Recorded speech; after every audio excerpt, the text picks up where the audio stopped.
everybody. Joe Misfit Glenn here. Welcome to A Minute with Misfit. I am here with Vetcodes' own Brennon Avants. Brennon, say hey. Hey, what's up, everybody? I'm kind of new to the group. I think I've been around for about 2 months, but I've been in this game since 2017. So I'm not a newbie to it, and I know quite a few of you already. So wonderful group. Yeah. Thanks for having me. Well, welcome to the group, and thank you for your service. I appreciate that. All right. And so guys, first thing I wanted to say, this is a recording. The comments I will see later at a different date, but I will get to you if you have any comments or questions, okay? So today, like I said, we got Brennon Avants here. He's a Vetcodes member and an advocate for cannabis. So Brennon, tell me a little bit about yourself. Let's start off with that.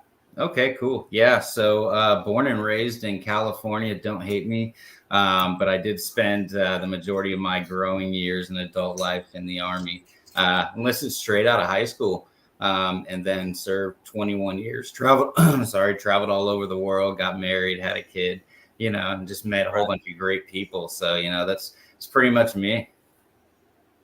Awesome, man. Well, once again, 21 years, man. That's a good on you. I appreciate your service again, man. Thanks. Okay. So what have you been up to since the service, man? Yeah. So honestly, I think everybody who serves any amount of time in the military, when it comes time to get out, whether you do 4 years or 30, you're trying to figure out what the hell you're going to do when you grow up. Pretty common phrase. What do I want to do on the real world, outside in the real world? But I really had no clue what I wanted to do. End of my career, I was flying Black Hawk helicopters. That was what I called my mid-career crisis with a smile. Really, it was because I got sick and tired of being deployed as an artilleryman to do infantry stuff. I figured I'd go fly helicopters. So everybody thought that's kind of what the route I would go when I was done with my service. But I honestly really enjoyed disaster relief work. I was at Fort Carson in Colorado. There's a whole nother story to that, how I got started with cannabis. But and I helped out on a disaster relief operation of theirs, and I kind of just focused on that. First, I thought FEMA. I was chasing dollar signs, 6-figure salaries, and then I looked at the requirements, and it was still in that government cog. And I was just kind of ready to stop working for the government. So 2017, moved myself and my family to Texas, and had a job in a little town called Kerrville, right along the Guadalupe. Got a house in Bernie, so right outside San Antonio, and just did that for about 4.5 years. And honestly, damn near burned myself out, man. I was carrying 2 phones around 24/7. The one for work would always stay turned on because anybody had a house fire or a flood. But I mean, it was really rewarding. I enjoy working in the nonprofit world. It's a whole different animal, but sometimes it tends to be slower paced, and so now I work for Operation Homefront, which is a national, nonprofit that supports military families. It's a pretty cool gig. Yeah. What kind of support do you guys give? Yeah, so all throughout the year, I coordinate programs, two annual ones in 10 different areas, actually in Texas.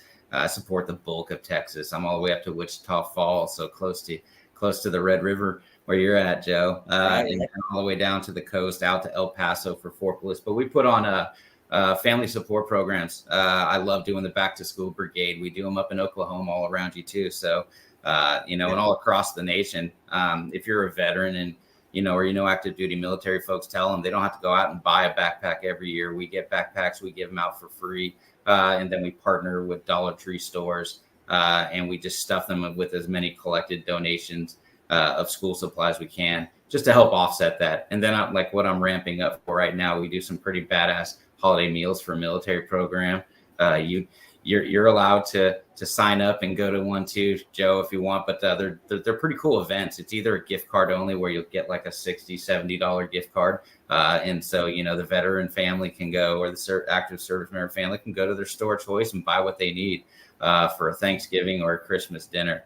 Or there are events where we hand out all of the ingredients, sometimes even a frozen turkey. So it's pretty much like you leave with a box and the turkey, and then a lot of times a $10 to $25 gift card case we forgot anything or there's special Right. dietary restrictions. But, I've done baby showers in Killeen outside of Fort Hood. Sorry, it's Fort Cavazos now. But I was always at Hood. My orders say Hood, Right. it's Hood to me. But no, we do like baby showers for new and expectant mothers and families.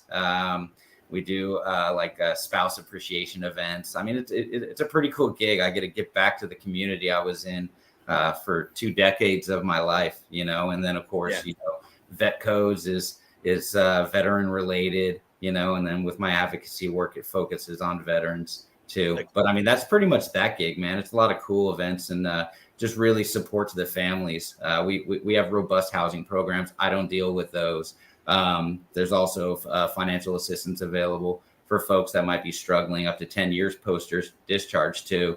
You don't have to pay that crap back. I never knew, but if you're 3 months behind on your mortgage, the economy's crap. We realize that we can cover up to 3 months of someone's rent, their mortgage, any critical housing repairs they may need, or even like modifications based off of disabilities. Just a whole slew of things, car payments. I've seen us stock people's fridges with HEB or other grocery store products, spend about $500 because that was their pressing need, right. So just a whole slew of things that we do. It's pretty cool. Wow. And this is nationwide? Yeah, it's nationwide. Wow. That is awesome. Yeah. So, I mean, if you're a veteran, look into the programs. We'll buy you. That's what I love telling people when I meet them on the streets, sure. And I'm telling them about what we do. And I'm like, how about if I tell you, I'm just going to buy your Thanksgiving dinner. I'll give you the turkey too. I was like, how can you say no to that? All you got to do is just create an account, sign up, and it's not charity. It's not at all. That's what we try to tell people. This is a thank you, not a handout. Right. It's not because you don't know how to manage your money or whatnot. Times get tough sometimes, crap happens. But mainly it's just, these donations we get to fund these wonderful events. It's a thank you, and it's nothing but. So go take advantage of it, please. Make me work harder. I think it's great that you're working with the family support. It doesn't get said enough about the importance of the family group, the family unit, the ones that deal with the veteran, the ones that have to, live right next to all the problems that the veteran has. I've been trying to come up with a way to support the Vetcodes family support group, if you will. Yeah. I haven't really came up with that idea yet, but maybe soon. I really appreciate that idea. It's something that I've been caring about for a long time, man. Yeah, definitely, bro. I mean, anything that we can do to give back. Thank you. And I love how you tie it into the families and what they, what they put up with us sometimes, with our disabilities, our mental issues. I mean, whatever it is, fatigue, tiredness, and of course, that's a good segue into what we're going to talk about. Sure. And I mean, I've been married 31 years. And so thinking about what my wife has been through my, whatever recovery, if you will, it got me thinking of every other veteran's spouse, and they need their kudos too. They need their recognition and their support. But so tell me about what this led to, man. Let's talk about that program you got going on. Yeah. So honestly, another Vetcodes member, Jason Walker, he's also the one that sent me the invite for Vetcodes. You ran into him, Joe, at a CannaCon. Unfortunately, unfortunately, we don't live 2.5 hours apart now. It's closer to probably like 6 to 8. I don't know how long it takes to drive to Norman anymore. But so when I was leaving the service, and then throughout like the first couple of years, 4 years, actually 5, 6, let's be honest. I was still consuming alcohol. That was kind of my crutch, and it's a crutch a lot of us develop in the service. It's damn near celebrated to consume alcohol. It's expected after you come back from the field or a deployment, and there's all the jokes, don't drink, a whole year's worth, like you're making up time. But of course, they knew everybody would. But anyway, I got out. But thankfully, when I was getting out, I was blessed to have been living still in Colorado. That was my last assignment. So I really just talked to the wife and said, fuck it. After I out-processed, I was still in uniform, and I drove up to Manitou Springs. That's where the rec shops were. I went to Maggie's farm, and I had no clue. It had been since high school, really, since I had smoked any weed. And so I ordered just a gram of the mildest stuff I can find on the menu. Realized I didn't have a pipe. They thanked me for the service, gave me a 10% discount plus a 10% discount, so 20 total for my service as I'm in uniform doing this. I was a warrant officer at the time too, so mind you, I'm sure I got some pretty cool looks. But had my pipe and everything, and went home, smoked a couple puffs, and just forgot about that 24-ounce can of Budweiser Killer sitting next to me. Got warm, got nasty, just sticked in my head. Fast forward back in Texas, land of prohibition, don't know anybody, laugh when I'm getting my household goods unpacked because they're those empty tubes that I bought from Maggie's Farms. They were empty, unfortunately.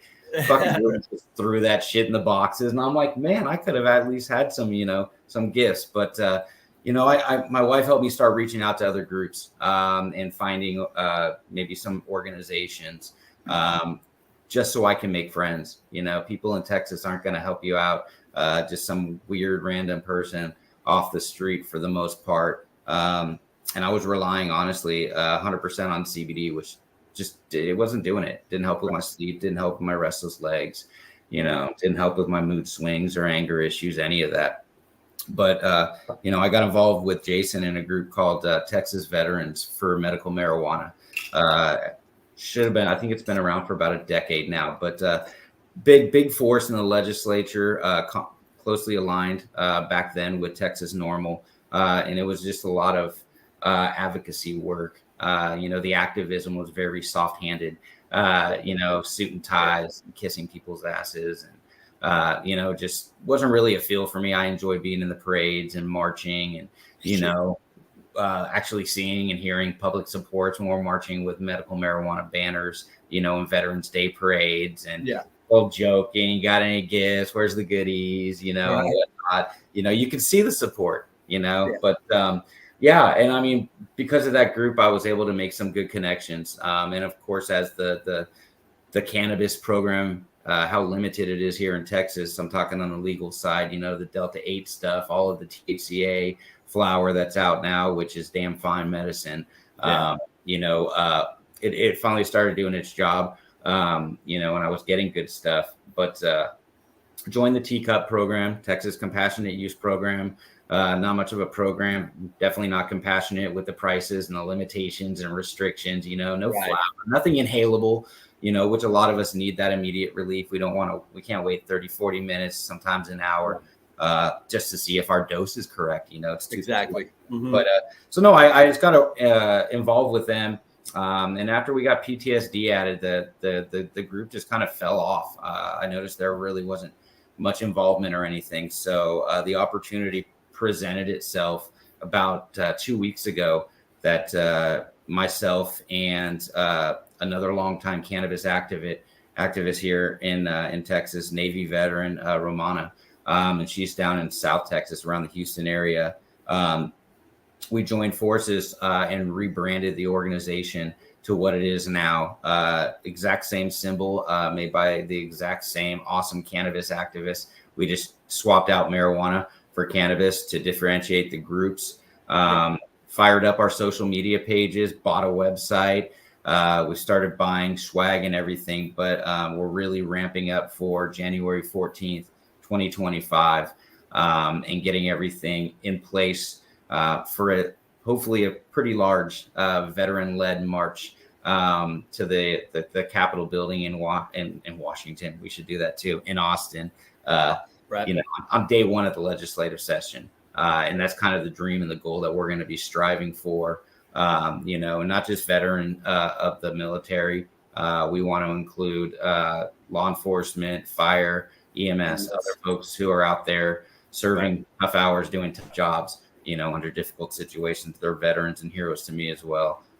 So we want to include them. Plus, we're hoping their added voice will add some more weight to the lieutenant governor and his Senate that loves to just let bills die on the desk, not even being floored, and no discussion, no conversation, no debate. It says cannabis, we're just going to ignore it. So we're hoping the veteran community voice collectively can make an impact to hopefully all of the other voters in Texas that love and support their military, do the right thing and support us in getting an actual legit program at the very least.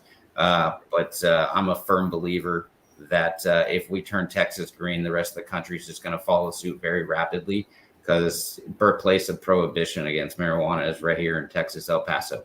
And they're still arresting people for, a joint there. They are. It's sad.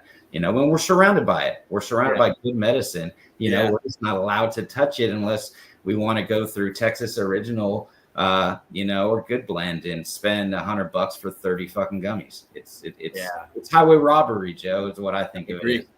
To me, it equates to kind of how insulin pricing hasn't it been lately. When people raise a ruckus about that, no one wants to raise a ruckus about what they're doing to Texas cannabis patients. I talked to a gentleman just yesterday, 100% disabled, and just got added to our program, and it cost him $700 a month for his medicine. $700 a month, man. That's ridiculous, man. That's ridiculous. So, think of what you can buy in a legal state for $700. Be set for a quarter. So, but that's kind of what I've been doing. I'm also helping out a buddy. Start up him and another set of business owners start up Youth Spark Ventures. It's an initiative based in New Braunfels, very focused on the youth and youth entrepreneurs and teaching youth how to manage money. They do credit counseling for teens classes, and we're setting up for a big December youthpreneur market and seeking sponsors for that. But essentially, we're going to Shark Tank these young entrepreneurs that we're currently actually receiving cool 60-second videos, and they're these kids, they know how to use technology and TikTok and stuff like that like nothing else, and we're getting great videos of them bragging about their businesses and whatnot. But the whole event is to showcase the youth, link them up with industry partners that are kind of in the same segment as what their youth business is, and just provide some general knowledge and guidance and the stuff they don't teach in schools, getting people into being business owners, because this country was built on the middle class working back, and small businesses are what keep it afloat, not these big corporations. So I got my hands in quite a few pots right now, my regular job, and then my activism, and then helping my friends start up this event gig that's focused entirely on kids 8 through 16 years old. Well, I can appreciate how the 3 different things that you spoke about literally cover the whole family unit, man. It's all inclusive, not just the veteran, but all the support that the veteran gets, the children of the veteran, the spouses of the veteran, all that stuff. That's really, really commendable, man. I appreciate all that you do, man. I just wanted to mention that. Thank you. I appreciate that, man. Honestly, 3 years ago, I was a 100% different person. My life was focused on, it's 5 o'clock somewhere, and how fast can I get a beer cracked and get a buzz going?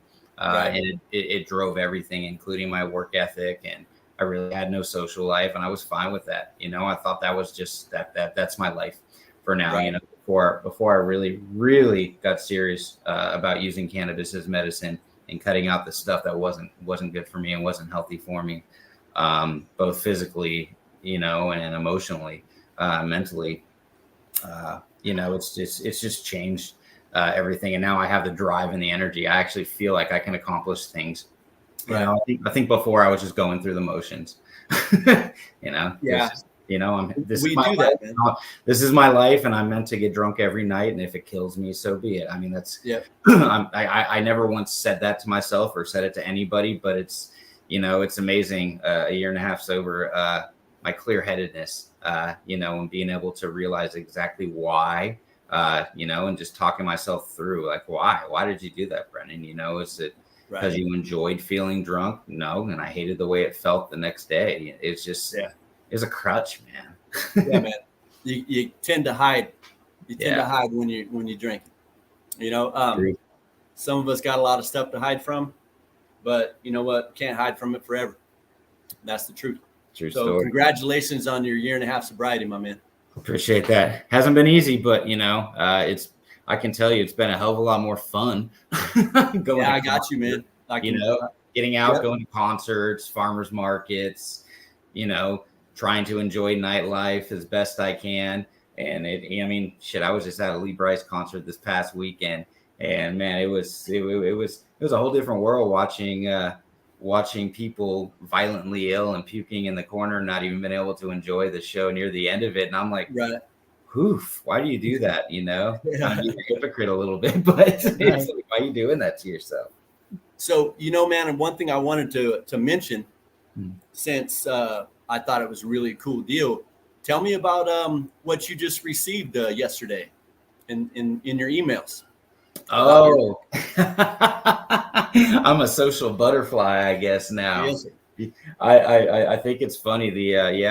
So I love LinkedIn. I didn't really use it much. I went through the transition programs, getting out of the military, had to build a LinkedIn page or whatnot. In between losing my job with the Red Cross and getting my current job, I managed to get into a program called 4Block, and it's for transitioning or post-transition veterans. And it's kind of like any transition assistance program on steroids. And they kind of got me to understand the importance of social media. And I'm like, I'm just doing this to graduate this program too. It helps me get a job and maybe I'll maintain it. But I've noticed it's helped me in every aspect, professionally, personal goals, just building connections and resources. And lo and behold, I stopped drinking and I figure out that this self-proclaimed introvert, which don't get me wrong, I do love just sitting at home and chilling and, just being surrounded by my family unit and just, I'm not the best keeping in touch with people. Sometimes if you text me, I might just ignore it just because I just don't want to talk at that time. But I've realized I'm actually more of a people person. Thank you, cannabis, for that too. Just because I enjoy being able to kind of make the connections for people. Some people, somebody has a skill set, they need a job, I'll help them. Link them up, maybe some contact I have, or bragging on some of my donors, and partners that help me out, bragging on other organizations. I'm wearing a VOSBO hat, Task Force VOSBO. It's a local chamber of commerce just for veteran-owned small businesses. It's an official nonprofit, but just making those right connections and just being like a driving force for good and helping people, any way I can with knowledge I have and resources. But yeah, I got recognized for being like Operation Homefront social media star out of the entire organization. Like I said earlier, we span the U.S. Just for posts that I was just putting on, insightful ones. I was up before sunrise and drinking a cup of coffee and watching the sunrise. And I'm like, what do you all do, in the mornings to kind of wake up and prepare for the day? But I got recognized for it. Wasn't expected, got a small gift card coming. But it, I think it kind of feeds into what I'm doing with Texas Veterans for Medical Cannabis. Yeah. I like building good relationships with people and seeing them prosper and succeed. Something that's beneficial to all. And I got rewarded at work for just doing what I do. Really, Nice, man. Yeah. Well, good stuff, man. And congratulations for that. It's always good to be recognized for your good work. You know what I mean? Yeah. Sometimes I'm not good on taking recognition. I'm one of those that beat myself up. I'm a worst critic, not doing good enough. Why haven't I gotten this contract done? Stuff like that. But yeah, it does feel good. It makes me smile. My wife and daughter got sick of me because every time I would come in the house last night, I'd be like, here comes the social media star. And they're like, my wife looked at me. She's like, realize it's going to get old fucking fast. And I was like, yeah, done. So I understand that you actually went into doing a little bit extra with cannabis. So are you taking care of your own medicine, or do you strictly only? Yeah, I'm trying. I think it really comes down to like the change in economy. Even though I'm saving money, obviously not, buying a 6-pack of beer and a couple Tollies and a thing of wine every day. So a good $30 a day, probably. It was the prices building up. And I went in just this past March, and I surprised my dad for his 80th birthday in Cali. Linked up with my best friend, hit up on the North Coast along the ocean for a while. But man, he grows his own medicine there. Him and his wife are patients. They're allowed each 4 and 4, veg bloom. So you're talking 8 plants times 2, 16. And all they grow is sour D. And I liked it when I was there. So he's just like, I brought home a little bag of it. Wife's like, "You're gonna try?" I'm like, "Yeah, let's try it. Why not?" So yeah, I grew 2 plants this year. One I put in probably the worst thing in the world. Thank you, Jason, for smacking me upside the head. Went into fucking Miracle Grow soil, and he's like, "You got to get that shit out." So I did, and it stunted it, and it flowered right away. It wasn't even a month old, and it was pre-flowering for a photo reg. You're like, okay, what did I do to this? But yeah, I got a little bit of medicine out of that. Came out smelling kind of hay and grassy. 3 months of cure. It has a little bit of scent, but the last plant, man, it was a pretty good size, and I watched your video, Joe, about the importance of washing. And I was like, okay. And then I watched some other videos about washing, and I was like, man, that's a big layer of film. And I'm like, yeah, I'm not spraying chemicals on mine or anything, but yeah, bugs, insects, birds, squirrels, everything. The first one, I'm like, yeah, we're just gonna smoke it, and caveman style. Didn't think about washing or anything. But that was my mentality. I never washed before. I was absolutely not. Well, I can't say absolutely, but I never did it. Didn't want to do it until I did it. And now I'm like, oh my God, I'm going to do this every time. Yeah. You're like, don't panic. It's organic. I know what went into it. I don't spray chemicals or pesticides or this shit on it. But then you got to think about everything else. What if your neighbors are spraying their plants with pesticides and chemicals? Exactly. It's about a lot more than that. I think it's just really about enjoying it. But yeah, so I grew 2 plants this year. I really am impressed with my second sour diesel. Beautiful plant. It's scent free though, because it grew the entire time in our 100-degree heat. So I mean, it's like a no terp sour diesel. But I mean, the crystals are there. The THC's there. My wife really enjoyed it at the concert. It was a very smooth mellow. So I'm getting that direction slowly. Nice. I mean, I got to be cautious about what I grow and how much and how visible it is. Sure. Eventually I might get a grow tent and go indoors. My wife's asked that we don't do that until my daughter is away in college, which it's not her that's the issue. Friends coming over, maybe lingering scents, that kind of stuff. Sure. I'm getting into that game and having a blast doing it. I bought some Afghan Kush that I'm ready to start for next year, just because I'm like, well, shit, if it grows in Afghanistan, it can grow in Texas. And right now I just popped in a small little strawberry cheesecake auto fem that I got from Sea of Green, and just seeing what that'll do. See if I can get just maybe a couple grams off of it, late fall harvest. But really just learning how, everything about soil pH amendments, when to feed, what to feed, should you feed. I've read a lot about that. Jason's taught me how to top and how to crop them and try to increase some yields and more airflow. But I don't know. It's been fun. I could sit out back and stare at them when they're growing for hours. Like I'm going to watch the grass grow, literally. Right. Yeah. It's mesmerizing to me. It's a therapy. It's therapy for me, just touching the plants, working with the plants, doing, troubleshooting the plants, all that stuff is therapy for me.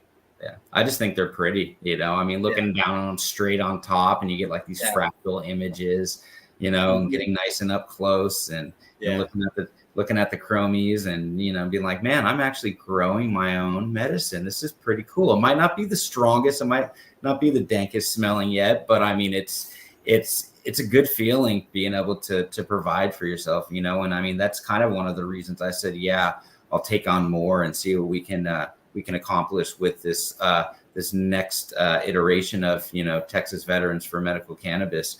See if a more forthright approach and more of a focus on getting the public support behind us, because I don't think we're going to change legislators' minds if we haven't been able to do it the old way, being and just sending letters, and I mean all that stuff's important. It has its part, it has its piece, but honestly I think the best game plan is just to be out and open. If you're comfortable with that, I don't feel like I have anything to be ashamed of. There's no job protections for me, so I really don't know what would ever happen or come about. But I mean, it's funny. I'm gonna go back to that award I just got yesterday.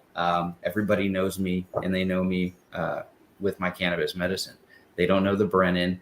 that was dependent on alcohol predominantly and whatnot. But I mean, I just look at it like this, if you respect me enough right now, not knowing that I take cannabis as medicine, it is prescribed to me. I don't care what your doctor prescribes to you, but just getting out there and changing the public's mind and opinion, people have known me for a few years, never knew that I was a cannabis patient. And then it's just like mind blowing to them. It's like, what were you envisioning me to be like if I use cannabis as medicine? What, just tell me what you envision a cannabis, patient to be. Is it either somebody so sickly they can't move, and what you see on TV, or is it, is it back to the Cheech and Chong funny comedy days, what a stoner is, I mean, more successful, driven people, man. We might have some issues, but I think once we dial in what our needs are, it's just a God-saving plant. I mean, it's saved my life. You mentioned that when we were chatting the other day, getting to know each other. Yeah. You say it saved your life. I've heard that from so many veterans, not even just veterans too, just regular people, but predominantly veterans. Any veteran I know that uses cannabis, they've always said the same damn thing. So, I mean, my wife's a part of the fight now. She's been doing all of our graphic design, our flyers, our webpage, and she's been busting butt doing that, like all hours of the night. If we need a change, she'll hop on and do it. And she does it because she knows this is important to me. So, I mean, everybody asks me, why are you going to do it? You're not going to change anything. And, for me, it's like, if not I, then who, I mean, who else is sure. Yeah. But yeah, I mean, I want everybody from Vetcodes to come and plan a trip to Texas, in 2025, January 14th, and walk and march with us, and make loud noise, have some good guest speakers, demand that some of our legislators come out and talk to us, because there'll be emails going out to them so they know. And I mean, the Capitol's going to know. I would love to see it at the 10,000 mark that I'm envisioning. And I really got to get permitting started. So, I mean, I'm going to keep that goal of 10,000. And it's not just Texas vets, I mean, it's whoever supports us. They come from other states, whatnot, or if there's ways you can help from afar, we're going to need funding and donations and all that other stuff, but biggest thing is just spreading awareness of of our Instagram, and our Facebook, visiting our page at, TexasVetsForCannabis.com. It's pretty easy to get to. It's the letter 4, but I mean, it's in my blood, I guess, to be a hustler. And, I wanted to go back. We didn't really touch on the whole youth entrepreneur market, did we? Well, I know you mentioned a couple of things about youth, but let's talk a little bit about that, man. That's another brilliant thing. But I want to hear a little bit more about what you're doing for the youth. Okay. Well, yeah. So it's not really, I'm part of the team, mainly trying to work on the development and partnership side, getting in-kind donations, helping with the social media aspect. I'm running the LinkedIn for the organization now. And it's fun because I just showed the team yesterday. I was like, hey, we just got 69 searches. Somebody searched for the name specifically. So we're getting awareness, but the trouble is it's a brand new organization, but it's led by 2 well-established businesses. And one of the businesses is Go Green Botanicals. That is my CBD shop. That's where I get my THCA flower. It's shipped in from Oklahoma, California, Oregon, you name it. It's some of the best medicine I've been able to get my hands on here in Texas consistently. But anyway, it kind of spawned out of them starting a credit for teens class. Go Green and this other business that's owned by their friends called Peer Performance. And they saw a need that, that school systems wasn't addressing, and there really wasn't anything focused on teaching teens how to use credit, right? I mean, my daughter's about to be 18 and go to college. I know when I was 18 and got to Fort Sill, it's nothing private. Out of nowhere, my mailbox just started filling up on free money cards, and just wrecked my credit, bro. When I was in Oklahoma, I was always up in Norman partying, OKC partying, and I wrecked my credit. But I mean, and my daughter's about to be in the same boat. I told her, I was like, you're going to start getting mail unannounced. Here's a $500 credit card pre-approved. Here's 7 or whatnot. But so they started with that. And they'd already been doing a back to school bash for free for the entire community. And I partnered with them on that for school supplies. But they went from 20 backpacks to the community for free with, backpack, school supplies, other stuff to now they do 1,000 every year, completely free. Yeah, it's dope, man. Completely free to the community. And this is the cannabis business that's holding this in the community. They're very well respected and loved there. Changing hearts and minds, bro. This youth entrepreneur market evolved out of the success and the proven success and the scalability of that other event, the back to school bash they did. And so they said, Brennan, you're good at talking to people. Do you think you can help us out with, helping develop some partnerships, maybe land some sponsorships? So it's not just on their two businesses funding the entire thing, but the vision is to have 25 youth, hand-selected youth entrepreneurs there, and their business will be gently evaluated, if you will, just for advice, and to link them up with potentially a professional in another organization that might align with whatever their business fits into, whether it fits in like computer and tech or arts, and stuff like that, whether it's more on like the industry or labor side, just whatever their business is, food service, stuff like that. We got a cool one in yesterday. This little girl that makes all these different candies using dry ice, like Skittles will blow up this big and whatnot. It's crazy looking, but freeze dryers, freeze dried. And so we're just gonna bring in these kids, and the highlight is them. There'll be a DJ there. We're gonna have industry sponsors and partners, members of city council, and just to really showcase and highlight like the cool youth businesses that are going on right before the holidays. We're anticipating some holiday themed stuff. And then of course, linking them up one-on-one with our sponsors. And as part of like the return on investment for the sponsors, with the traditional marketing stuff that we'll do, banners, social media posts, media releases, just traditional marketing return on investment for sponsors, but really wanting them to become mentors to these youth businesses and maybe do follow-ups with them, every quarter, help them develop a business plan if they're looking to expand, and just really building something that isn't taught in schools, and a lot of people just have to learn on their own through trial and success, just trying to build that spirit, and like I said earlier in our chat, I believe, that America runs and rides on middle-class shoulders and small business owners, and those are predominantly the middle-class folks. It's not the corporations that keep our economy moving and people with roofs over their heads and food on their table. It's those awesome small businesses that are, employing anywhere from 1 to a couple hundred people. That's the impact in the community that we're trying to make and change and emphasis, and just get people excited on investing in the youth. Think about what the hell these kids went through with COVID and everything was shut down. We complained as adults. I personally freaking loved it, not having anybody around me, nobody in my personal space. No lie, Joe, I was out every day running errands for people that were afraid to go to the grocery stores and stuff. Yeah. But it had a big impact on my daughter and a big impact on all of her friends, and I watched them grow up missing a year and a half in school, or, fighting to go to school and having to wear a mask all the time, and just all the restrictions and like graduations being lost. And we're like, okay, let's really invest in at least, in this coming up generation, because they went through a pretty, bad time. Yeah.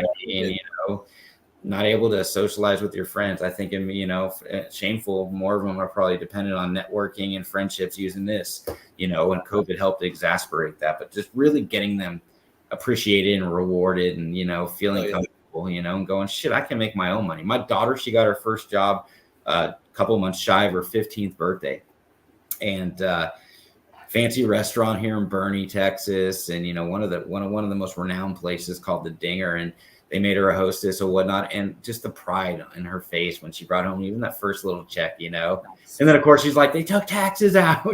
Yeah. You're gonna get them back. It took her a year to get her tax money back, for first filing taxes. But doing these things just really sets them up for success in the future. Aligning all those programs, and that's where the youth entrepreneur market came in with the, I'm not the brainchild of it, but I'm fully vested in the vision. I believe in it. I think it's something that's going to continue every year. Just like the back to school bash does. It supports the community, helps these kids raise some extra money, and just my daughter still, she loves, if she wants her nails done, she doesn't have to worry about asking us, or, are we tight this month? And, because I get sticker shock every time I go to the grocery store. Now I hate going to the grocery store, and I love food, bro. I like eating. I like making cool meals. And I'm like, no, I don't want to go to HEB today. But, just really teaching them, and helping set them up for success. We want them to still get a secondary education if they want, to go to a trade school, but always having that like success in their back pocket of going, man, if times are tough, I ran my own business, and I don't want to work for somebody, or I have a good idea and I'm scared to make that leap into entrepreneurship. Maybe we've done something with a program like this. And honestly, we would love to see it, expand and become just a model for, other communities to do. A couple of small businesses get together and just say, let's do something for the youth and make something cool that occurs every year and that people look forward to going to, and so that's the premise behind it, just really supporting our youth and, empowering them and making them feel loved and appreciated. And basically you're giving them a bunch of confidence to understand and believe that they can survive in this world on their own. Yeah. It's going to help with social skills and teach them networking, and just all this stuff. And we have a really disconnected generation. We do, with cell phones and everything. For you and me, it was being stuck behind when Super Nintendo came out, right. Like Contra nonstop or whatnot, and it's just shifted over to a phone, and everything's there. We're all addicted to it to a certain degree. But just really encouraging that growth and outside activity and getting them comfortable talking to people. My daughter would never talk at a drive-through. Took her until she started driving and having to do it by herself. She was embarrassed talking to a person on a speaker, because it's the new era. It is. It's just how life is now with, cell phones and internet and just being connected, even on your watch, if you wear one of those.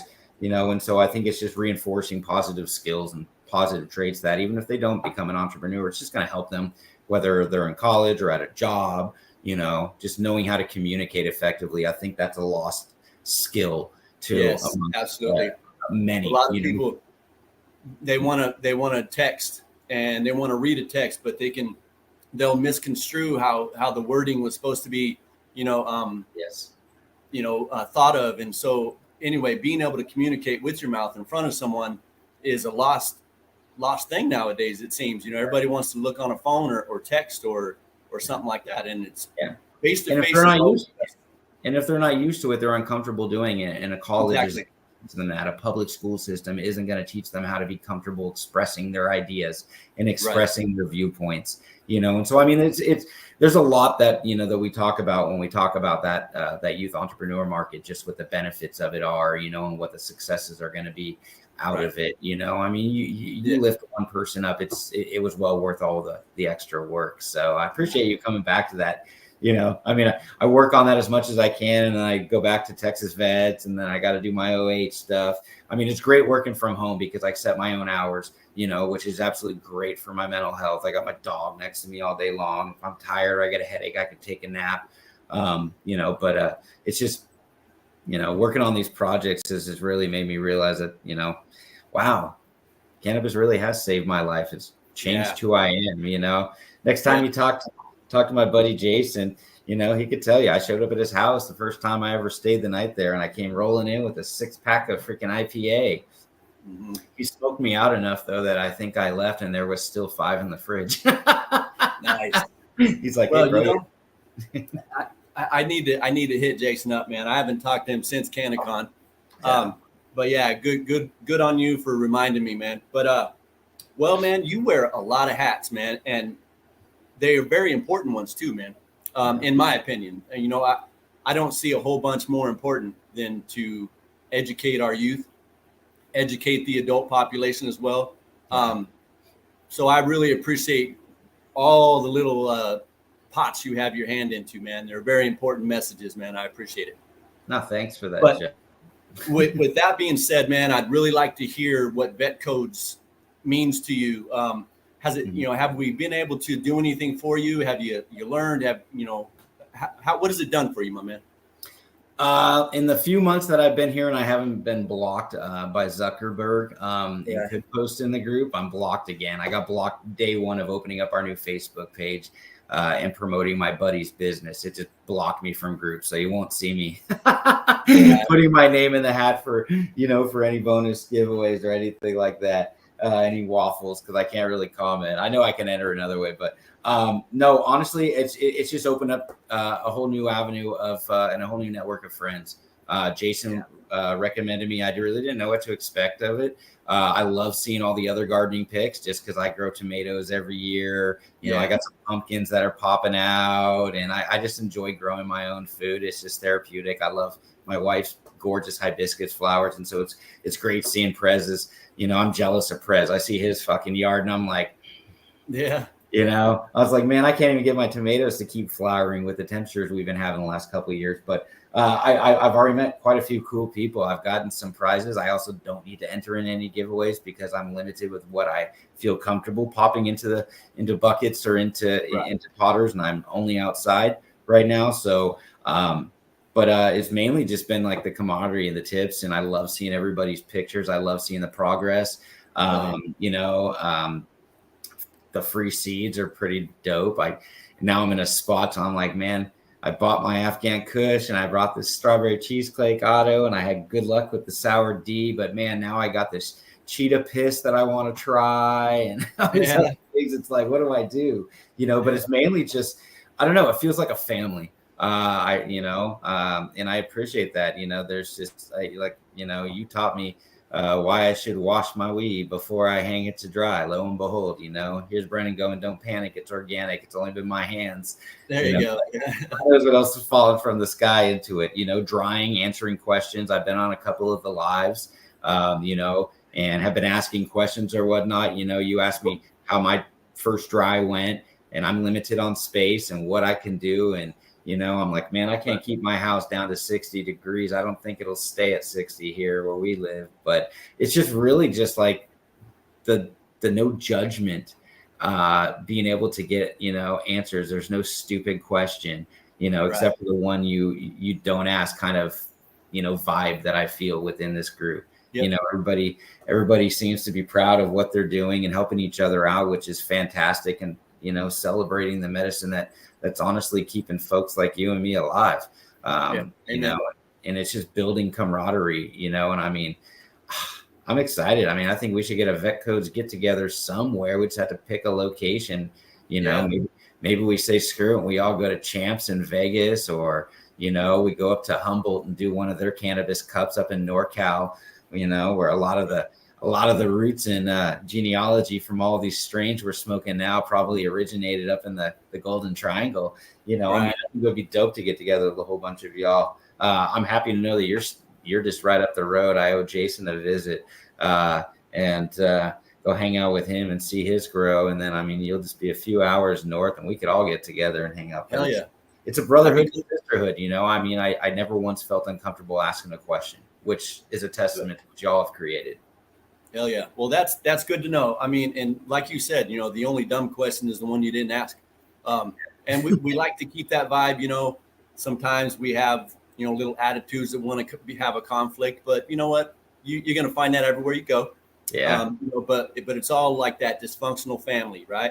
Hey, Jason's giving me some harsh critiques in text, and I'm all butthurt and feeling like it. And I'm like, I don't want to talk to Jason anymore today. And I'm like, no, he's just trying to help me out. I mean, the dude moved some of his indoor plants outdoor to go, I want to see what you're going through. Let me see how I can help you, And I mean, I think in a certain extent, no matter like how experienced you are or what level of grow that you're at, you get pretty prideful on even, a flower that, plant like my autoflower is like this tall and it's throwing out these alien looking greens and purples. And I'm like, it's going to be all nug. And I showed it to you and you're like, that's cool, dude. Might be all flower, I mean, it's what it's doing and we're keeping it alive. But I'm like, I get a little defensive and protective of my girls. Yeah. So, I mean, it's weird. I'm like protective of them. Someone's like, oh, you shouldn't be giving it that. And it's like, screw you, but you're probably right. So I'm going to do it. Man, I love all the plants for what they are, some plants are just big and out of control, and they just get too big for your tent, right? Other ones want to be a beer can size, you know. You got to love them all just the same, because they're still giving you great medicine one way or another. Yeah. And so, I mean, I think that's just what's great about this group. You know, we're all protective and we're all very proud, or maybe just kind of confused or baffled about what's going on with it at a certain point in time. Mm-hmm. But I mean, people are going to tell you straightforward what they think is wrong. You know, hey, you know, what's the pH at, or, you know, maybe do this, or maybe just straight water. You know, I'm ready to delve more and figure out why my dries aren't going exactly right, and maybe ways I can improve with what I can do, you know, here in Texas, and being an illegal grow state, you know, figuring out how I can make it better. But it's you know, what I would tell anybody that's in this group, especially if you're new, is just, you know, take everything with a grain of salt. Everybody's here just to try to help you. You know, some might be more forthright and blunt, and that's just their mannerism. You know, they're not trying to insult you. They're just trying to impart some of their knowledge on it, you know. But I know I'll still get my butt hurt if somebody says it looks ugly, or, you know, why did you do that, or whatnot. You know, it's my girl. It's my girl. Gonna be my medicine, you know. But I mean, I take everything and go, you know what? You're right. So, but I'm looking forward to some more videos from y'all, you know, and maybe like digging into unique situations like mine. I have to dry in my closet in my master bathroom, you know, and so, you know, just working through best ways to do it, I think would be cool. So. Well, I can for sure help you with your drying situation, because I literally am at that point right now where the coolest place in my house is in my closet. Yeah. And so, and it stays about 70, may get down to 69 maybe, but it stays at 70. And so I can help you with that though, because I'm going through the same thing. Awesome, man. So with that being said, man, we're going to go ahead and wrap it up. I want to thank you again for all that you do for the veteran community and the cannabis community. You know, I can't say that enough. And I'm sure that everybody that's going to be watching this is going to be saying the same thing, man. So keep up the fucking good work. Cool. Yeah. Hope to see everybody in January 2025. Hell yeah, man. And so if you get some more stuff, you can post up on Vetcodes, you know, do a post and keep us up to date with that stuff. Yeah. And anyway, thank you for showing up and talking to us about your life and all the stuff that you do, the great work that you do. And so with that, everybody, I hope you guys enjoyed the show. Remember, it's a recording, and I will get back to you as I can, okay? And so with that, until next time, y'all, happy growing. Brennan, hang on one sec. I'll be right with you, my man. All right. Peace, everybody. Later, y'all.